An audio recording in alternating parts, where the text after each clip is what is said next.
The other day, I was hanging out with a friend who said he felt bad for high school kids these days because of how much pressure they must feel to do things for likes on social media. When millennials were kids, we had internet, but it wasn't as integrated into overall society like it is today. Back then, you actually had to go home to log on. Kids today, like the rest of us, carry the internet around with us at all times. I agreed with him. It's upsetting to think about all the kids who, out of desperation, do things just to be cool online so they can be accepted by their social circles. But I couldn't help but bring up how what might be more sad is that most of us who are now out of high school are currently doing the exact same thing, but as adults.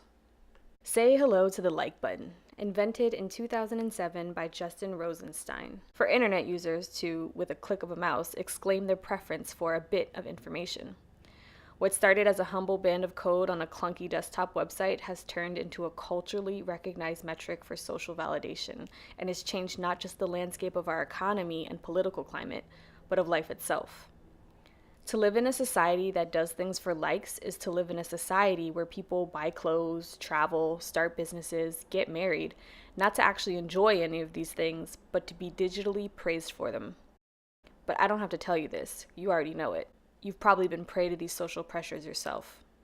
My questions are, what kind of role has this metric, which was invented a little over a decade ago, played in determining what we believe about the world, about ourselves, who we choose to spend our time with? And most importantly, what exactly is it measuring? Is it likes? Because if you've been on the internet a while like me, you'd know it's more complicated than that. A like can mean anything from, I want you to know I've seen this, or I'm waiting for you to contact me. Depending on the complexity in the relationship, a like can literally translate to, I don't like this. When you think about it, it's really just a clumsy symbol that slipped its way into a common way humans try to communicate various unrelated things.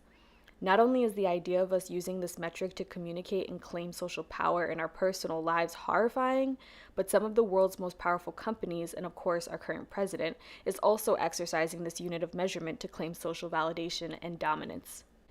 Because of when and why this metric was invented, I can't help but see it as an outdated remnant of pre-mobile internet that got exploited to feed the vicious demands that come from tending an advertisement business model. But for our personal lives, the like button sort of reminds me of those DVD players that had a VHS portion attached to it. I mean, sure, it's there, but do we even need it? And is it worth it to still keep it around? We sure act like it does. In my experience working with these brands, many of them run around absolutely frantic about how to accumulate likes and other vague metrics, as if the health of their company depended on it.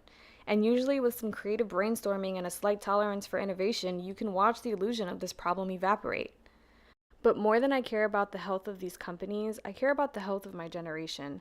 And I think that before we jump headfirst into designing our lives and eventually our society to accumulate this random metric as a way to feel better about ourselves, it's important we first grab these things by the neck, lay them down on the table, and figure out if they're any good for us, what they really represent, and if they offer life any meaning. If not, things can get out of hand. Maybe they already are.